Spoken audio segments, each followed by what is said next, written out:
If you're unfamiliar, this is Christopher Hitchens. He debated the Catholic Church forever ago. I think this is probably 2006. That's my best guess. I'm not exactly sure. But he debated the Catholic Church and a British MP, a member of Parliament, the equivalent of a member of the House of Representatives, on whether or not the Catholic Church is a force for good. It was actually a fascinating debate and gave a lot of insight into some of the problems that the Catholic Church has not only let happen, but perpetrated. So I wanted to give it a listen and see what they had to say for themselves. This is not part one. If you haven't seen the other, don't sweat it. This stands independently of the rest. I'll provide context if it's missing. If you want to see which part this is, it should be in the title. So let's give this a listen. Oh, and while we do, we're going to play some Breath of the Wild, too. I'm just kind of going around getting Koroks and doing whatever, so. The idea that the Catholic Church exists to disseminate the word of the Lord is nonsense. It is the only owner of the truth. Yep, exactly. If you don't come to the Catholic Church for the truth, then you should be put to death, basically. That was their belief. Now, we've moved past the point where that's acceptable. They can't do that anymore. Legally or ethically or morally, people wouldn't put up with it anymore. But you know, when they had the opportunity, they did it. So I'm hard-pressed to give them any leeway or any good faith or anything. Because when they were in power, when they had the opportunity, they did this horrible shit. For the billions that it likes to boast about, because those billions are uneducated and poor, as again it likes to boast about. But they are the ones it can tell and bully and domineer. And then we come to children. Well, it's all very well to say the world didn't know better. The world had no knowledge of how dangerous a crime child abuse was. I want to read you some of the words of Ratzinger, the current Pope. Staggers me to admit that he is the head of state of a country, incidentally. Yeah, so he's not the Pope anymore. I think he stepped down, which is very, very rare for a Pope. Usually they die in office. But yeah, this dude stepped down, I believe, and he died not too long ago. So. Anne Widdecombe said, "We didn't have the power of a nation state." Yes, you do. You are a nation state. Yes, I wrote it down. You mentioned that. You are a nation state.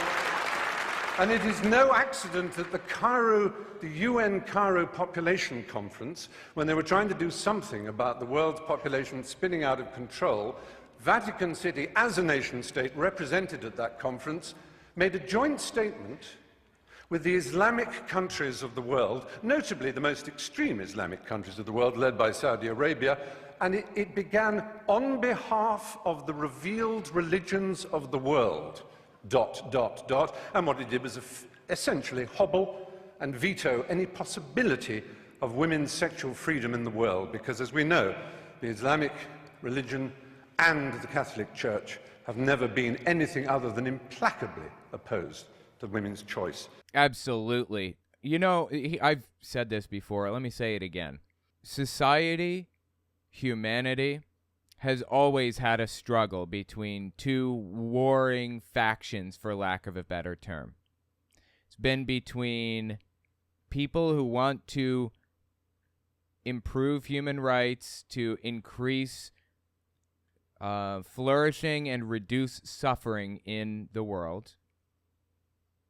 And then there's conservatives. There are people that want to progress, to build on what we have, to make things better. And people who want to keep things the same or bring it backwards. Those are the two warring groups that have existed since forever. In every culture, you can find these two groups of people, conservatives and liberals. It's usually how they're referred to. Now, there's some nuance in that name or whatever, but that's irrelevant. The church, in pretty much every situation, has always been on the conservative side. Every church throughout history. And if they're not on the conservative side, if there's a church that's more on the liberal side, they're the exception, not the rule. Quick interjection. I won't take long. I just wanted to tell you guys, YouTube's algorithm operates off of a few factors. Watch time, whether or not you subscribe, and whether or not you like something. So if you really want to help my channel, I would appreciate it if you guys watch the video to the end. If you don't watch it to the end, just watch a little bit longer than you would have otherwise. I would appreciate that very much. All right, let's get back to the video. Every time humanity tries to make progress in one way or another, every time we try to improve the living conditions of people, increase human rights, there's the church standing in the way. Now, I don't believe that that's just because the church is evil or whatever necessarily. I'll tell you why I think that really is, why that's happening. I think it's because there are some extremely fervent, deep believers in, the whole movement, in everything. They believe it to the bottom of their hearts. And they're pretty high up in the hierarchy, in my opinion. Unfortunately, at the top of just about every hierarchy, church hierarchy, the Catholic Church, the Jehovah's Witnesses, whoever, at the very top of those hierarchies are people cynically using that church to their benefit, knowing, they're con men basically, knowing it's fake, knowing that this is all just one big grift. Now, I don't know about Jehovah's Witnesses specifically in this case. I think those people probably believe it to the bottom of their hearts, really. The leaders do. But by and large, in my opinion, churches across the world this is undeniable. Churches across the world receive special treatment in society. Always have, always will. And that makes them a target for con men. It makes it easy to take advantage of these churches.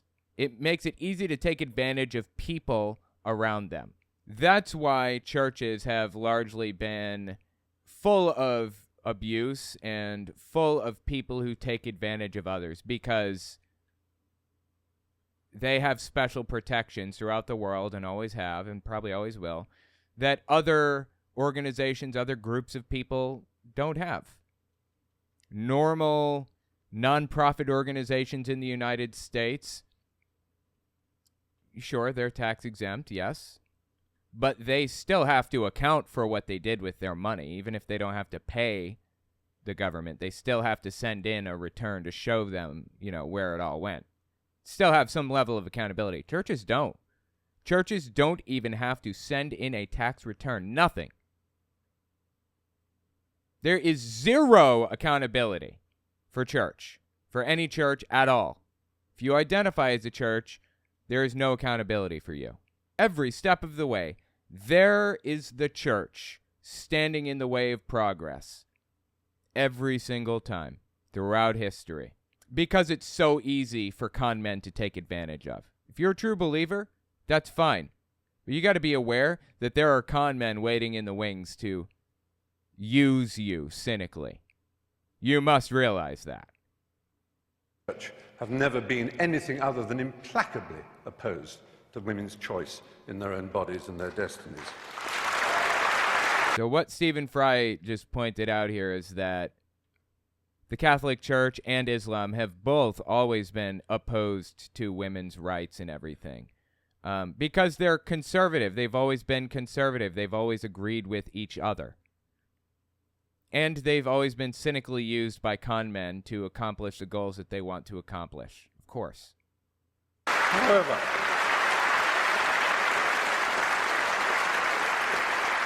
so, Ratzinger in 2003 he was prefect. I'm not making this up. He was prefect of the Congregation of the Doctrine of the Faith, and it was his job to deal with the child abuse scandal that was brewing.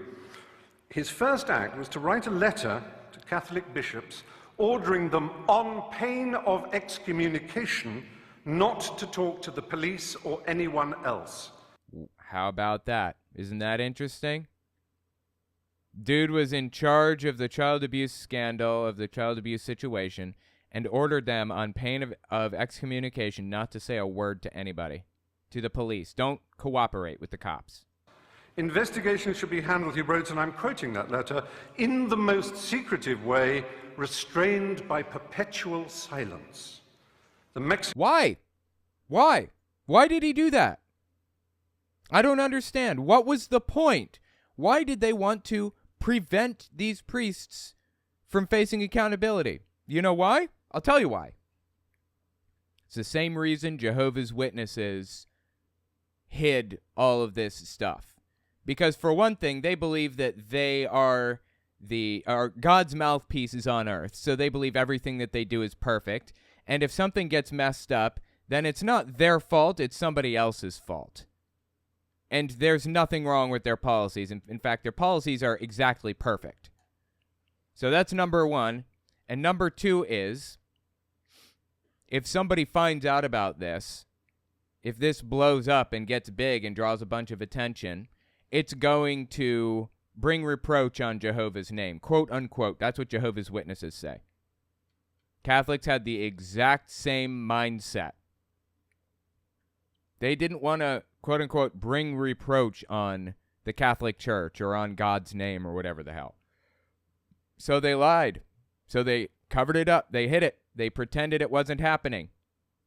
They pretended that they were the good guys, and they forced their priests who knew stuff not to say a word on pain of excommunication. That is some sick shit, man. That is some sick shit right there. That is a prime example of people giving a shit about nobody but themselves. And so tell me more about how you're God's mouthpiece on earth. Secretive way, restrained by perpetual silence. The Mexican founder of the Legion of Christ movement, Maciel Degollado, was protected from his own catalogue of child abuse, which is horrific. One cannot put on trial so close a friend of the Pope, said Ratzinger. When the allegations could no longer be denied, Maciel was sentenced to a life of prayer and penitence. That was his quote-unquote sentence for taking advantage of children, right? Am I reading this correctly? I just want to make sure that I've got this right. I don't want to misunderstand. His sentence, quote-unquote, for taking advantage of children after being protected by the Catholic Church was praying for forgiveness. Wow. That is some harsh sentence right there, huh? And Ratzinger described the whole affair, and that of Bernard Law of Boston, to which my colleague also referred, as causing suffering for the Church and for me personally. He also said the answer would be to stop homosexuals from being allowed into the Church. Oh, yeah, because it's definitely gay people's fault that priests are taking advantage of little kids. Absolutely, 100%. Now, it's perhaps unfair of me as a gay man to moan that this enormous institution, which is the largest and most powerful church on earth, has over 1 billion, as they like to tell us, members, each one of whom is under strict instructions to believe the dogmas of the church. But by the way, for what it's worth, they do claim that they have 1 billion members, but they count you as a member if you were baptized as a baby, basically. Whether you leave or not, they don't really have a method of removing you from their roles. So whether you are a part of the organization or not, they still count you. They want to count you because it makes them look more powerful than they actually are. They are still very powerful. Like, don't underestimate their power or their authority or whatever. It's still far above and beyond what it should be. But they do like to tout that number of 1 billion members when it may not be exactly accurate. May wrestle with them personally, of course. It's a little hard for me to know that I am disordered, or again, to quote Ratzinger, that I am guilty of a moral evil, simply by fulfilling my sexual destiny as I see it. It's i.e., for living your life the way you want to live your life. That's really what it's about, right? He is evil and going to hell or going to burn forever or whatever it is the Catholics believe because he's just living his life and doing his thing. and it's not hurting anybody. And why does, you know what? Even more poignantly than that, God created him this way. He's living his life the way God created him to live it, being in a relationship with another adult, a consensual adult relationship. And they condemn him for it. Just disgusting, man. It's hard for me to be told that I'm evil. He says it's hard for him to be told that. Unless you've been told that you're evil in this context like this, it's hard to fully understand. I mean, I think you can. I think you can get it. But it's really difficult to fully grasp unless you've been in that position. Now, like I said, I'm not gay. I haven't been in that specific position, but I have been told that I am evil by Jehovah's Witnesses and discriminated against and hated by Jehovah's Witnesses. And it's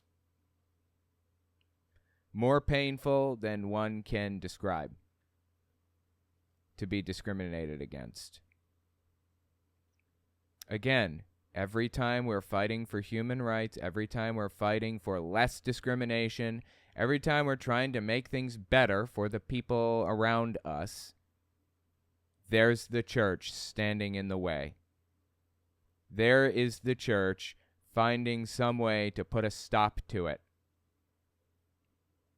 Because I think of myself as someone who is filled with love, whose only purpose in life was to achieve love, and who feels love for so much of nature and the world and for everything else, and who, like anybody decent and of an education, realizes that in order to achieve and receive love, it's a struggle. It's not one that needs a pope to tell you how to do it. It certainly isn't one who needs a pope to tell you that you're evil. With 6% of all teenage suicides being gay teenage suicides, we certainly don't need the stigmatization, the victimization that leads to the playground bullying when people say you're a disordered, morally evil individual. Absolutely. We don't need that shit. Get that shit out of here. That's not nice. It isn't nice. No, it's not just not nice. It's wrong. It's straight up wrong for the Catholic Church to act like this, to do what they do. It's just disgusting that they have contributed to this. Not only contributed, but encouraged this type of behavior. It's just wrong.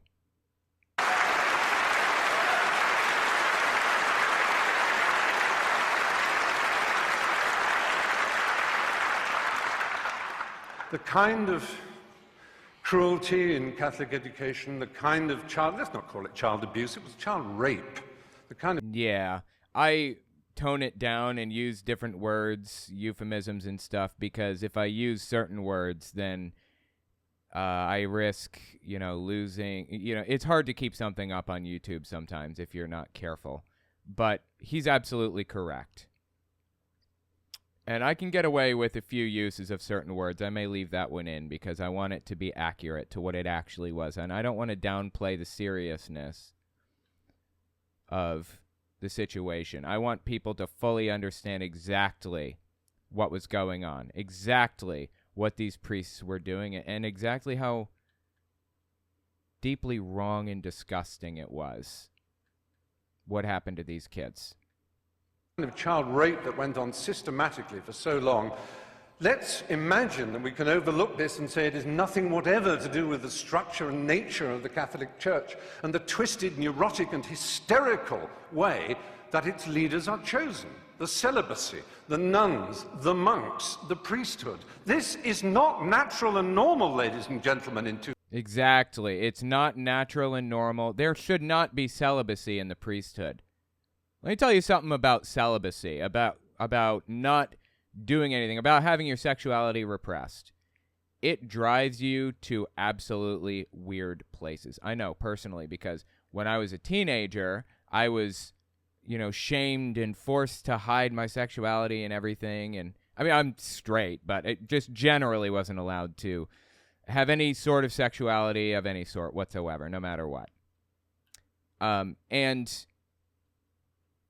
repressing my normal sexuality, just being straight, drove me to some weird places, man. You start seeing boobs on lampshades and shit. Like, you'll see all kinds of crazy shit. Because human beings are not supposed to repress their sexuality like that. Like, it's not right. So the point here that I'm so laboriously getting to is that priests are going to go to some weird places if they are forced to be celibate, as they are. And it's just not right. It's not good. There's nothing in the Bible that says anything about priests being celibate. They should not be celibate. It's not healthy. It's not normal. Matter of fact, this is what interests me the most, honestly. The Bible doesn't actually say anything about touching yourself, for example. Literally nothing. There's a verse that's commonly cited that is 100% completely fake. It's a fake verse. It doesn't even exist. You know they were doing it back then. You know they were.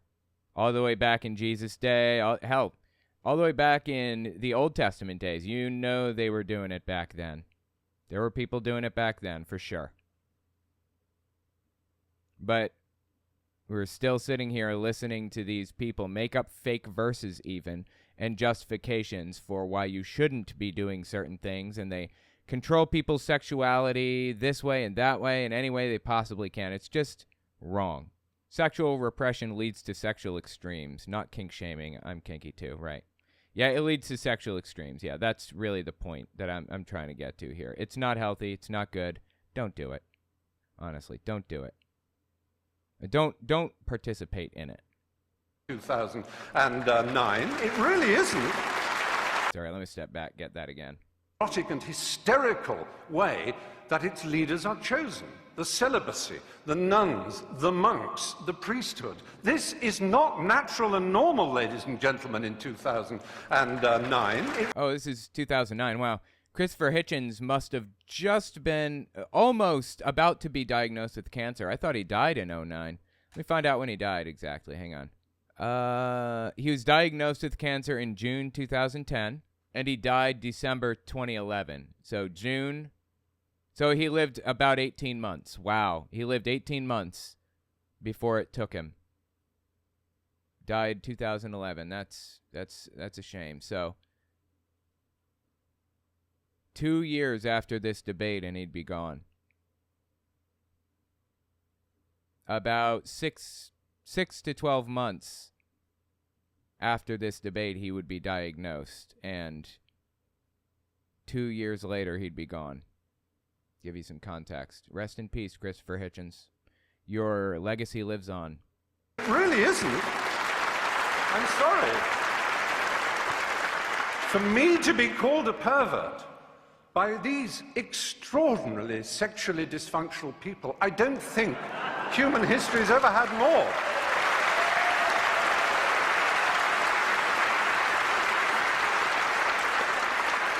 It's a really good point. I appreciate that.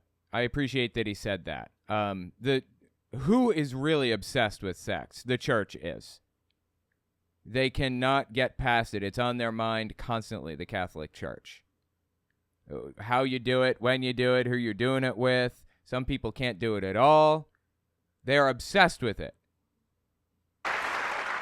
I have to say, this is not a problem that necessarily is permanent. I like to believe that in 10 years' time I could come back and argue the opposite.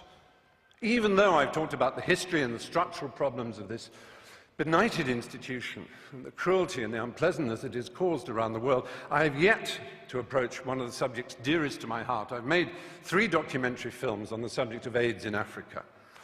My particular love is... I didn't know that. Stephen Fry did documentaries on AIDS in Africa. That's really interesting. The country of Uganda. It's one of the countries I love most in the world. Been there many times. I've interviewed Yoweri Museveni and his wife Janet before, unfortunately, she suddenly saw God. There was a Unfortunately, she suddenly saw God. That's funny. Period when Uganda had the worst... Wait. Is he saying that she suddenly became religious or that she suddenly died? I mean, I think he's atheist, I believe. So he probably wouldn't say that. Well, like I don't wish death on anybody. So if that's what he meant, then yeah, I'm sorry. I don't wish death on her. It's just a really funny way to phrase somebody becoming religious, if that's what he was talking about. Incidence of HIV/AIDS in the world. I went to Rakai, the village where it was first spotted. But through an amazing initiative called ABC, abstinence, be faithful, correct use of condoms, those three, I'm not denying that abstinence is a very good way of not getting AIDS. Yeah, but it's a very bad way of preventing the spread of illness because it's not going to try to think about how to phrase this. Because it's not going to happen. People are going to do stuff. That's just what people do, whether you like that fact or not. People are going to do stuff with each other. Period. If you don't like that fact, I mean, the way the Catholic Church views it, though, is like, well, if they do refuse to remain abstinent the way that we are telling them to, then they deserve to get sick and die. That's kind of the viewpoint, and it's just evil and disgusting and wrong. Like, seriously, what is wrong with you if you believe this stuff? What is wrong with you if you are part of this belief system and justify this type of behavior? What's wrong with you, honestly? It really is. It works. So does being faithful. But so do condoms. And do not deny it. And this Pope. Right, so condom use is the only thing of those three that actually prevents pandemics from spreading. Like I said, abstinence will prevent one individual from, getting AIDS or whatever, getting HIV. But condom use is the only thing that will prevent the spread of a pandemic.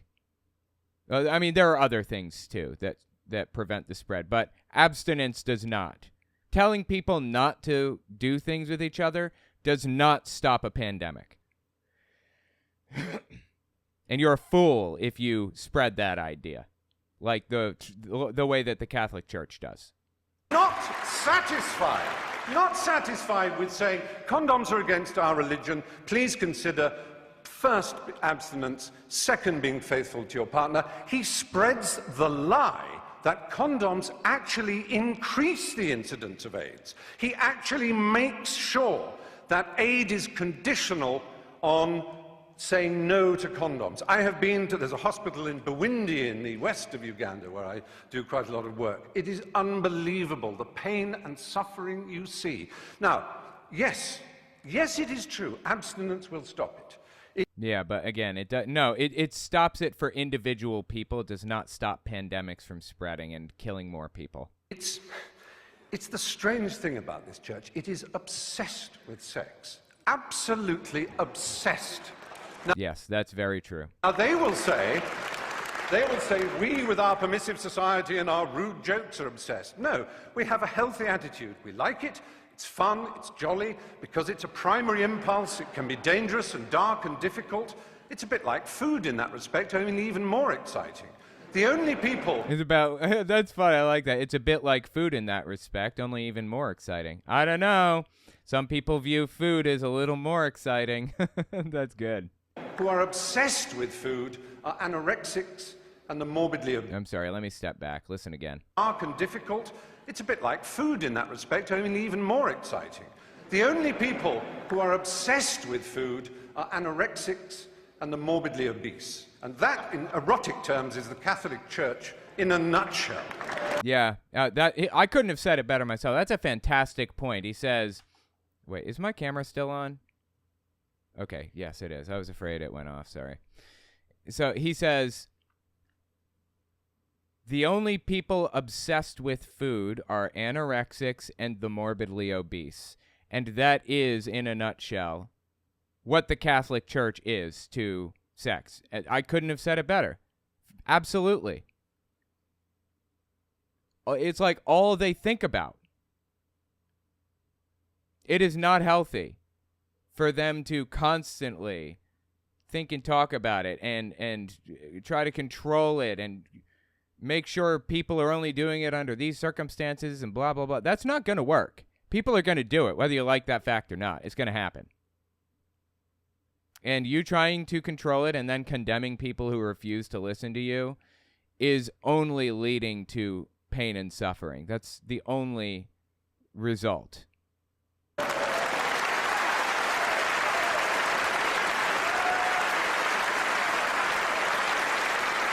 So, all I want to say, really, is that we're here in the Methodist Hall. I'm not trying to argue against religion on this occasion. I'm not saying there's any...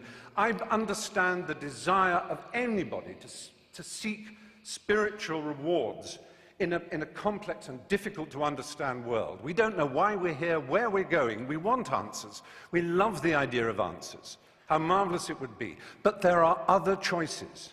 There are other choices in the Catholic Church. And honestly, like, I don't have any problem with people believing whatever they want to believe either.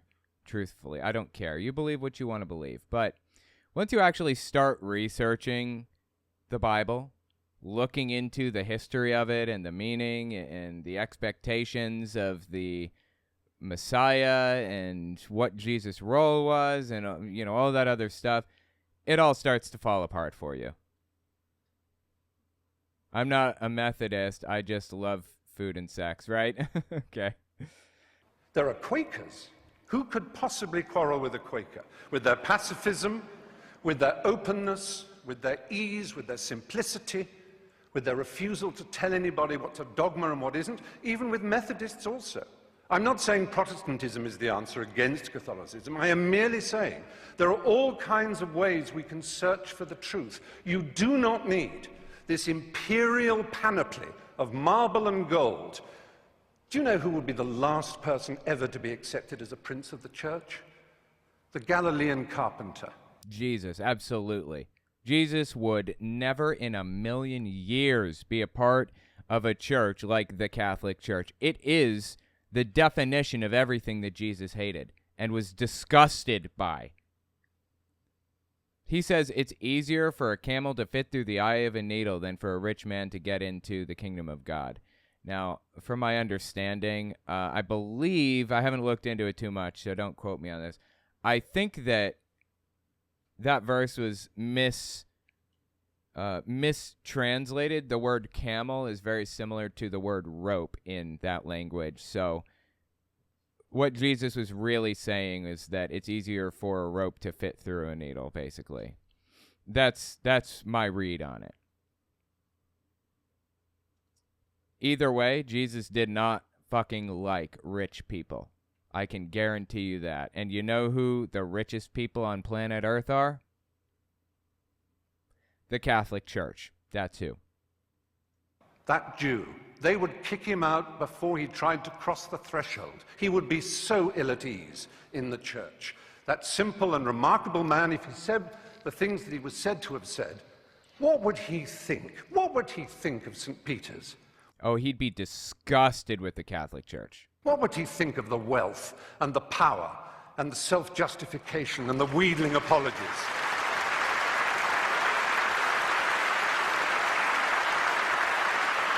What would he think of a man who calls himself the Father, a celibate who dared to lecture people on what family values are?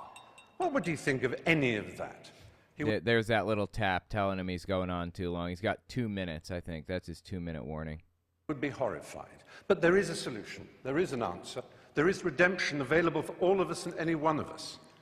And for the Catholic Church, funnily enough, I think it's a novel by Morris West. The Pope could decide that all this power, all this wealth, this hierarchy of princes and bishops and archbishops and priests and monks and nuns could be sent out in the world with money and art treasures to put them back in the countries that they once raped and violated, whose original systems of animism and belief and simplicity they told would take them straight to hell. They could give that money away, and they could concentrate on the apparent essence of their belief. All of it, yes. Give it all back, every last bit of it. Throughout the years, the Crusades and everything else, The Catholic Church went through countries, took control of them, and stole artwork, stole jewels and valuable artifacts of all different sorts, stole this stuff from people, and it now sits in the vaults at the Vatican. They should, as Stephen Fry says, return it to their respective countries, give it all back, and spend their money on what Jesus wanted, what Jesus specifically said. Sell all your stuff, give it to the poor, and pick up your torture stake and follow me. You know what? I understand it costs money to run an organization. I get that. Okay. Sell exactly what you need to, and I'm sorry, keep exactly what you need to run your church, the Catholic Church, and give everything else away. Wow, that's so nice of you to spend $200 million in Uganda spreading your Catholic message to these people. That's great. Thank you so much. Now, where's the other $500 billion? Emily Neptune says, you don't need a golden throne to spread the good news. No, you don't. Exactly. It's a truly, grotesque and confusing and disturbing thing to think that these people believe they're following the message of Jesus. What? No. No, in no way are you following the message of Jesus at all. On the apparent essence of their belief. Jesus would hate you if you talking to the Pope. Jesus would hate the Pope, be disgusted by him. He wouldn't give the Pope the time of day.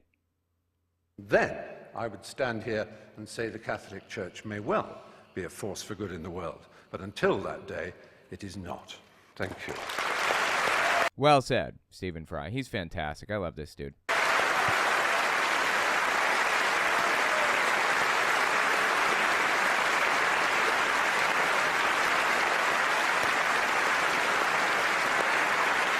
Wow, a bunch of nuns, and I guess everybody is clapping for him, even the nuns. I don't think the nuns are supposed to clap for that.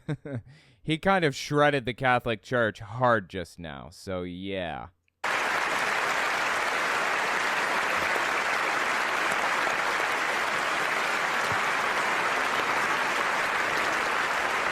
By the way, talking about obsessed with sex, I'm about to upgrade on Breath of the Wild 2. I'm going to do a final upgrade. I don't know if you guys have ever seen this. This is upgrade number 4, the last one I can do on anything. Watch what happens here. If you're just listening, the fairy looks at Link, grabs him, pulls him into the water. It goes dark.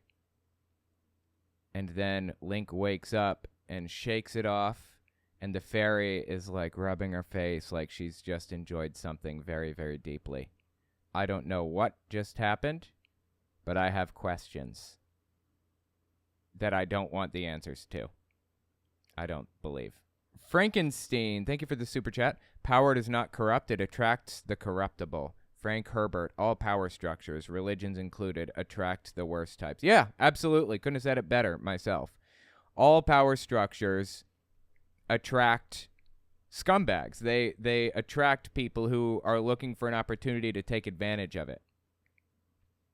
And unfortunately, religion in many countries, particularly in the United States, has created like an immunity for itself. Like it's immune to criticism because it doesn't have to turn over any information about itself. It doesn't have to tell anybody anything. It can just do what it wants to do, and that's it. Boom. I mean, that should be a signal to everybody, right?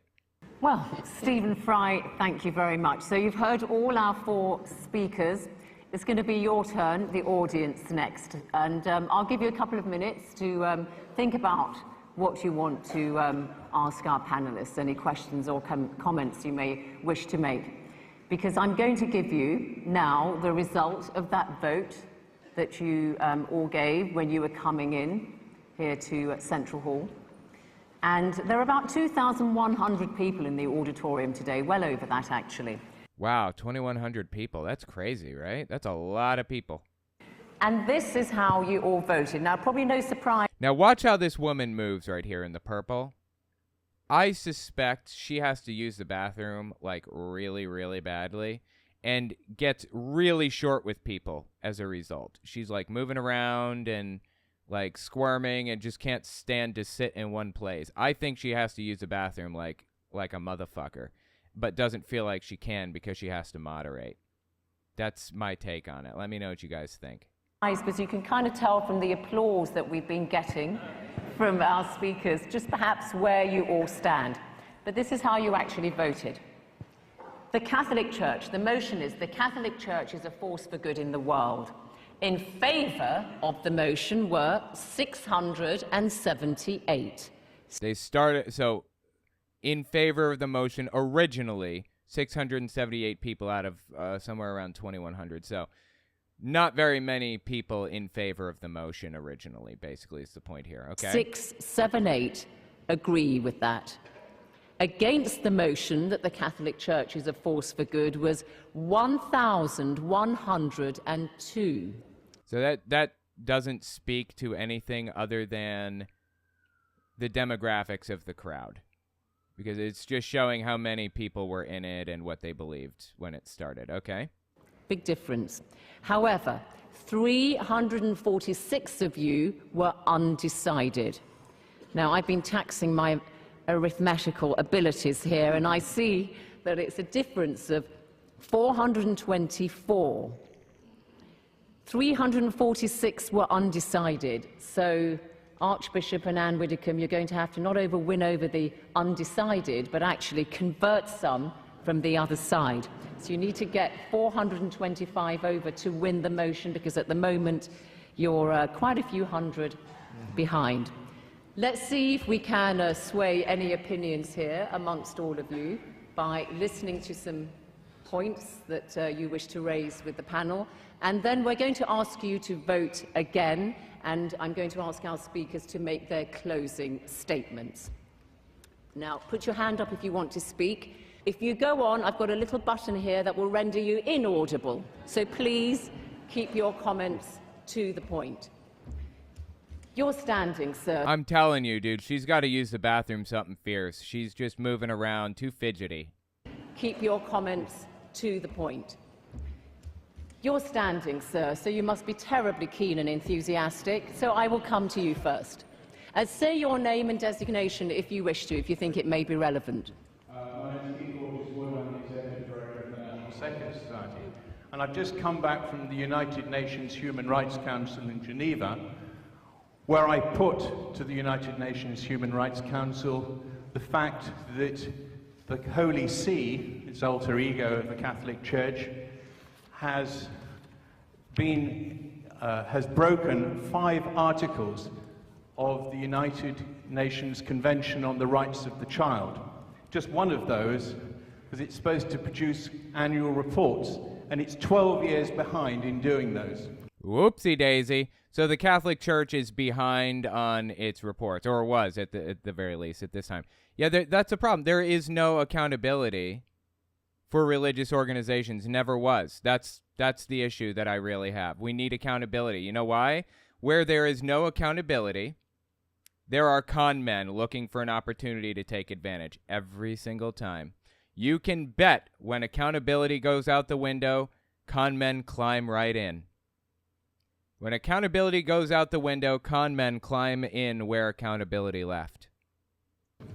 It did not deny. The Holy See came back and did not deny any of the charges that I made on the 22nd of September. Okay. All it said...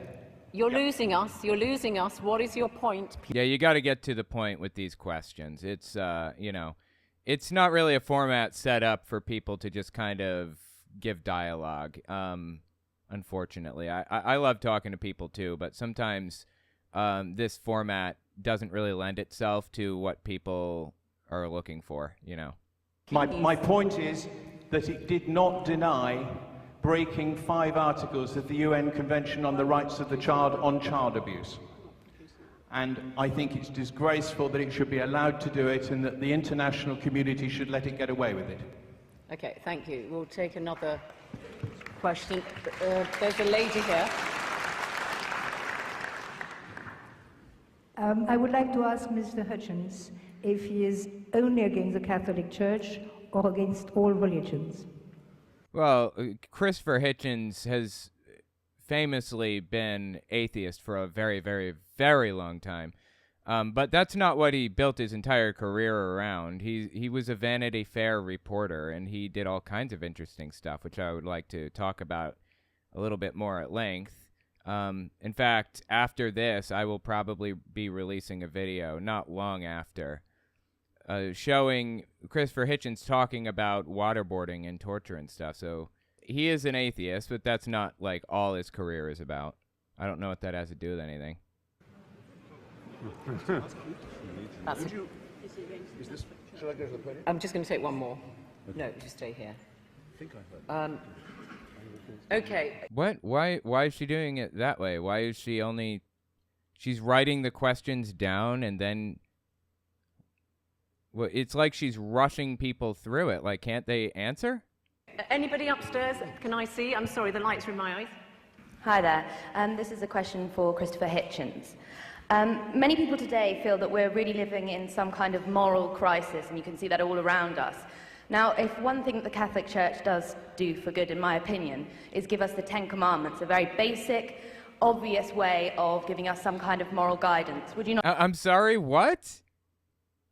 The Catholic Church gives us the 10 Commandments? Did she really just say that? Seriously? The Catholic Church gives us the 10 Commandments. Actually, the Old Testament gave us the 10 Commandments, and Jesus erased the 10 Commandments, abolished them, fulfilled them. You don't have to follow them anymore. He changed it from the 10 Commandments to the 2 Commandments. Love your neighbor as yourself, and love God with your whole heart, soul, mind, body, and strength. Those are the 2 new commandments Jesus gave us. We are not to follow the 613 commandments in the old law, of which the first 10 really aren't separated. They were just the first 10. They're no different than the other 603 or however many it is. We don't follow the 10 commandments for the same reason that we don't follow, the other commandments in the list, like don't eat shellfish, don't eat pork, what's the other stuff? Don't wear cotton and linen blends. I mean, there are a billion other commandments that we don't follow that you don't seem to care anything about or pay any attention to. I find it fascinating that they just look right past this. Bizarre, man. Not agree. Oops, sorry. It's a very basic, obvious way of giving us some kind of moral guidance. Would you not agree with that? I absolutely would not agree. That's absurd. What are the 10 Commandments anyway? They're not even moral guidance. Do you know that in the Old Testament, when the 613 commandments were written, including the first 10, when those were written, rabbis were also the doctors in these towns, in these societies or whatever. And that's why, the rabbis wrote the commandments, the expectations. And that's why you find health-oriented expectations among religious texts, like, ways to handle a body, and don't eat pork, because if you eat pork and cook it incorrectly or undercook it or whatever, it can lead to a horrific, ugly, serious death. Certainly back then, because we didn't have anti-parasitic drugs, and it's just not good, dude. Not good at all. That's why there was an anti-pork, rule in there originally. So, anyways, yeah, this whole thing is just... That's why the commandments contained rules like that in the first place. No, it's not a moral guide, the 10 Commandments are, or the other 603. The people are literally laughing at her. This is ridiculous. Like, I think even the Catholics are laughing at her. Okay, well, let's just get a response here from our panel. So, 10 Commandments, Christopher Hitchens, that question was directed to you. I don't think the Catholic Church has a monopoly on the 10 Commandments, but nevertheless, is this on? It is on, just stay. Am I audible? Yeah. The lady in front began by asking me, do I reserve this condemnation only for the Holy Roman Church and not for other Catholics, for example, like Byzantine Catholics and Protestants and so on? Or other religions, actually. Is it all religion or is it Catholicism? It was the real question, but okay. I think they're all the same equivalent glimpses of the identical untruth. And I might use my answer to just say something about Anne Widdecombe. I knew we wouldn't get through without talk about money being given away on supposedly humanitarian projects in the Third World. You never don't get that. You never get the admission that it's done to proselytize for religion either, which my friends at Médecins Sans Frontières. There you go. So, the charitable acts that are done in underdeveloped countries, really, the goal there is to just proselytize, to convert people. And charitable acts are secondary. Now, if it costs them $200 million out of the, I don't know how much they made last year, $500 billion that they made, then sure, yeah, of course, to bring in more converts, to bring in more donators, yeah, sounds like a good idea. Why not? Right? Doctors Without Borders, for example, or Amnesty International they don't proselytize. Yeah, that Doctors Without Borders, man. We got to get those doctors some borders for real. I don't know what's going on here, but we've got to help these doctors out. They do it for the sake of their fellow creatures. But if I'm debating with a Mormon and I say, are you serious? Joseph Smith got a special revelation on plates of gold in upstate New York, and I ridicule the absurdity of the Church of Latter-day Saints, he's going to say to me, boy, you should see our missionaries in Bolivia, though. It's always the same. Are you going to grant this to Hamas? The whole claim of Hamas and Islamic Jihad in Gaza is they provide social services. Is this claim valid for them too? What nonsense. Okay, yeah, so Hamas is bad. I don't like Hamas. Somebody says my wife says I should build a wall to help those poor doctors. I know. I feel so bad for the doctors, We've got to get those doctors some borders for real. I'm always hearing about the fact that they don't have borders, and it's wrong, man. Anyway, I always look for an opportunity to tell that joke, but I can never find one, so I'm glad I found one now. Anyway.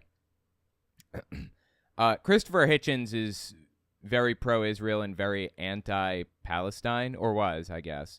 I am very, very unhappy with how far right the Israeli government is. I don't like how far right it is and the messed up stuff that it has done in an effort to, further its own interests, its own right-wing interests. I want a more left-wing government in Israel. Now, the right-wing government in Israel, under Netanyahu and others to some degree, has perpetrated some truly heinous shit against the Palestinians. Shit they did not deserve at all. Shit that, in my opinion, should be considered a war crime. In fact, I believe that they have committed war crimes. The right-wing government has against Palestinians who didn't deserve it. And it's an apartheid state in addition to that. Now, I understand the argument for wanting a Jewish-controlled state and all that stuff. I'm sorry, I just don't agree with an apartheid state. I don't give a shit what the justification is. Now, I stand for the Jewish people unequivocally.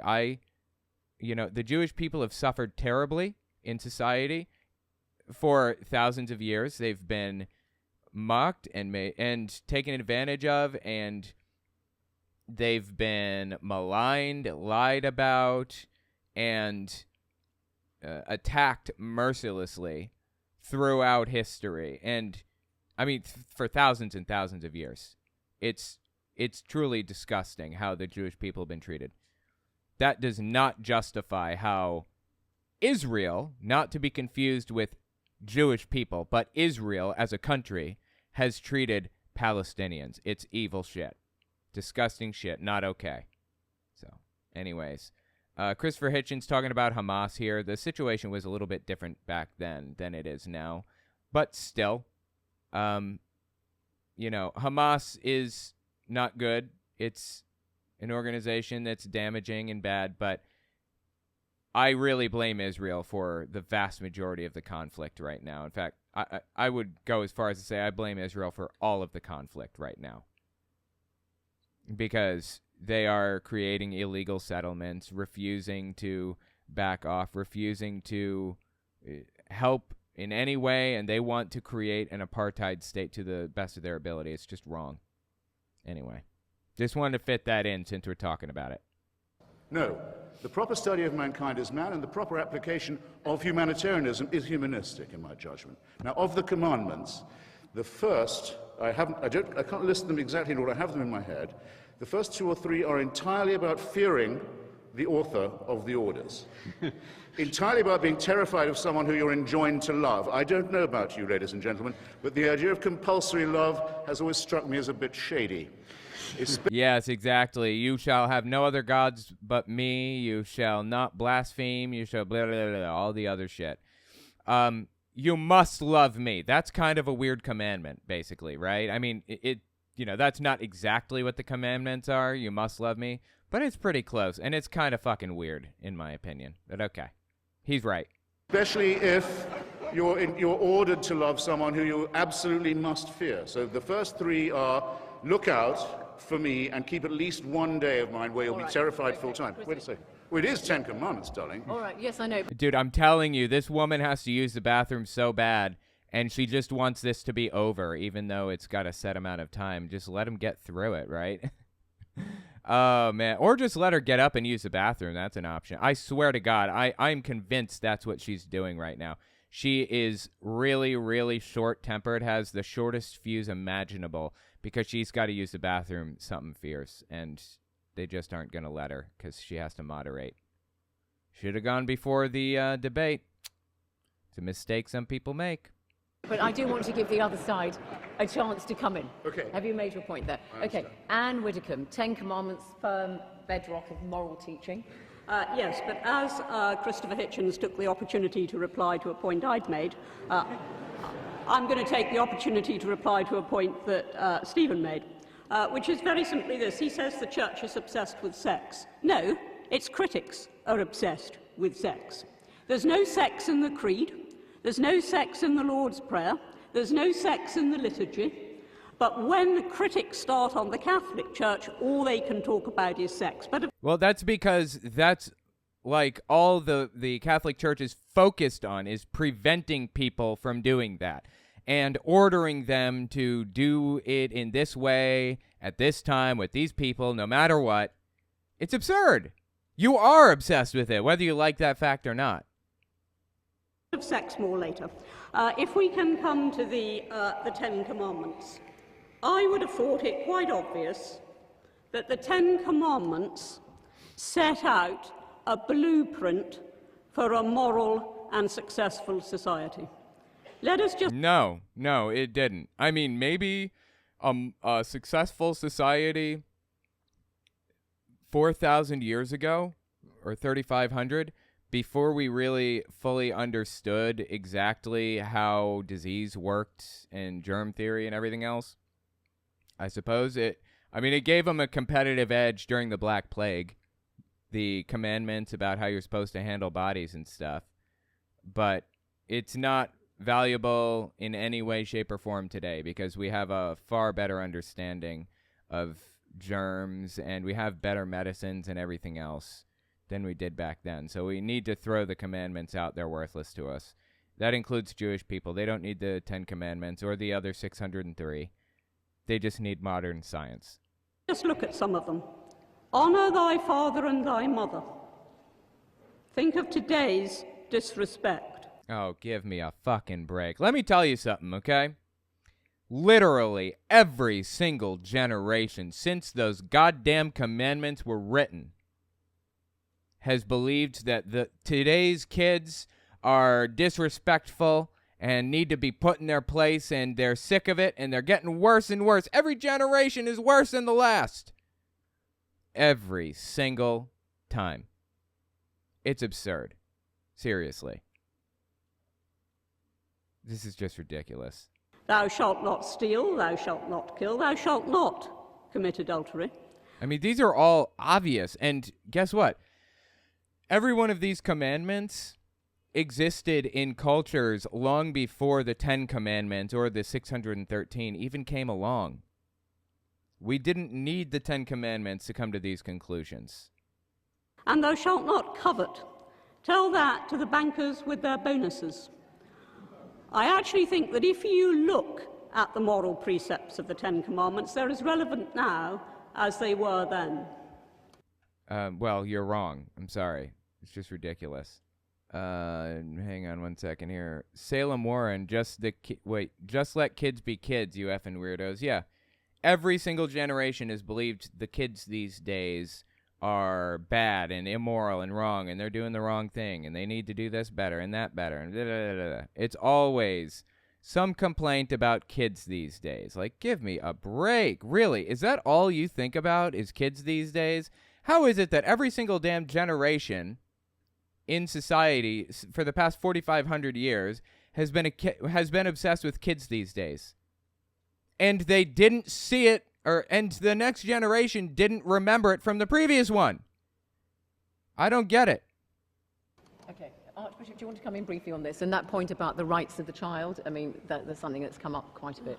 Well, first of all, the United Nations conventions that he's talking about. Okay, so there was a guy at the beginning talking about UN conventions that were violated by the Holy See or by the Catholic Church or something. They need to be well understood. And it is a fact that there is not a unanimity even in the interpretation of the content and the meaning of many of those conventions. So here's the excuse of the Catholic Church, basically. Yeah, I understand that we may have violated some of the expectations of the United Nations, but there just isn't agreement on how these conventions are supposed to be interpreted. That's all. There just isn't agreement on it. Really? You're going with the old, I just disagree with what was written down approach? Okay. Go with that if you choose, I suppose. Referring to. I am not particularly personally conversant with the issues he is raising, the 5 accusations that he has laid against the Holy See. But he's not concerned with it. Well, other people seem to be concerned with it, so I'd suggest that you address it. I'm sure that the permanent observer of the Holy See in Geneva would have given adequate answer to his question. That's ridiculous. So his answer was, I'm not concerned with it. I just don't care. They misinterpreted, and I don't care. For defense of children, as for the defense of children, taking care of children, I think we don't have to go to the United Nations to learn about that. Oh, by the way, the 10 Commandments are in the Bible, but my father knew it before he became a Christian. Yes, exactly. Before he had even read the 10 Commandments, he knew murder was wrong.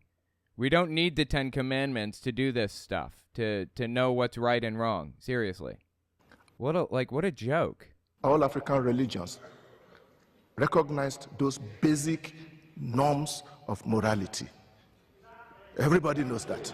All right. Yes, precisely. Let's take some more questions from the floor. Okay. Don't need the Bible for that. Chap there. Hi. This is a very simple question for Anne Widdecombe. You might think it may be a naive question. If so, I'd be very happy to be educated. Why is it wrong for a woman to become a priest, but perfectly acceptable for a woman such as yourself to become an MP? That's a really good question. According to the Bible, I think 2 Timothy 2:12, or is it 1 Timothy 2:12? I don't remember exactly where it is. According to the Bible, women are to be in subjugation to men. They are to be quiet. They're not supposed to teach. They're not supposed to preach. They're not supposed to do anything. They're not supposed to be in any positions of authority. Like I was saying, that's a good question. Let's see what Ann Whitcomb says, if she's even allowed to answer by this woman who very obviously has to use the bathroom. Just let her use the bathroom, people, please. Okay. She's going to get worse if you don't let her use the damn bathroom. Thanks. We'll come to that in a moment. I think we're going to go just here next. Yeah. Okay, the priest just made a joke, and I didn't hear it, but he thought it was hilarious. Hello. It's a query for Anne and the Archbishop. Anne raised a point regarding... Okay. I suddenly got the priest's joke that he told. I didn't even hear him, but I bet I know what he said. So the guy asked, why is it okay for Ann Whitcomb to teach a man or to be an authority over a man by being an MP or a member of Congress, basically, but it's not okay for them to be priests. And then I suspect what the priest said was, why aren't you asking the priest? Because Anne has no place to give an answer because she's a woman. That's kind of a dark but funny joke. The really dark part about it is that he probably didn't really view it as a joke. Okay. Query for Anne and the Archbishop. Anne raised a point regarding the billions that are poured into Africa for famine relief, aid and things like that. She also mentioned the billions that are raised in collections. What is the point there? Are you trying to say that the billions that are poured into Africa are raised by collections? Because we don't seem to see any dissolution of the wealth that is sat in the Vatican and in the palaces of the Vatican. Exactly. The Vatican's actually getting richer. It's getting more money pumped into it than it had before. It's not putting out money. So the collections that are coming in are actually going to the Vatican, and fewer dollars that went in are going out to charitable works. And coupled with that... of course, they're going to act like complete fucking morons. Like they just can't possibly understand the question. Like it's just too morally complex for Ann Whitcomb and this other priest guy. Just like the other day, I watched Ben Shapiro analyzing the Barbie movie. Okay? And it was too morally complex for this Harvard graduate. He didn't get the subtleties that were at play. He was like, oh, this doesn't make any sense. This is ridiculous. Like he's just too goddamn fucking stupid to understand the Barbie movie. That's exactly what is going to happen with this priest and Ann Whitcomb, I'd be willing to bet. This guy just laid something down that was kind of complex. It was kind of a little bit of a tough question to understand. But this high school dropout that you're looking at right here, this guy, high school dropout, understood this dude's question better than a member of parliament is going to understand. I'd be willing to bet. I would put money on it. She's going to pretend. She's going to act dumb. Like, oh, I just don't get the question. I respect your faith. I respect the message you give. But why, to pass that message on, do you need the finery that you wear? Exactly. Why do you need a golden throne, right? Like somebody said earlier. Need the palace of the Vatican. Okay. Point made. I think we're going to go here. Yeah. Hello. My name is Matthew Hampden, and I've got a brief question for the Archbishop. Sorry, can you hear me? No. Now we can. Start again. Oh, thank goodness. Archbishop, of which current Roman Catholic policy are you most ashamed? Ooh, that's an interesting question. Which policy are you most ashamed of? There are plenty of policies to be ashamed of, certainly, right? But here's the thing. This is what makes something... This is a red flag. If you notice yourself doing this with anything, you should be asking questions. If you're afraid to or ashamed to or otherwise avoid criticizing something or somebody or whatever that you're following, there's probably an issue. There's no reason to not criticize something or not have some complaint about something. What's your complaint about me? Maybe my camera sucks. Maybe my streams are too long. I mean, I'm sure there's some complaint, and you shouldn't be afraid to level those complaints to people, right? To anything. But the Catholic Church here and Ann Widdecombe can't level those complaints. They can't. Because they feel like it'd be immoral if they did, basically. Your Shapiro voice impersonation showed promise. Okay, I appreciate that. Thank you. Complaint. Owen is a cheese shill. That's fair enough. That's true. That is a true fact, not a false fact. I am a cheese shill. Although they don't pay me for that. Like, I'm not in cahoots with Big Cheese or anything. But I do push cheese pretty hard. Maybe a little too hard.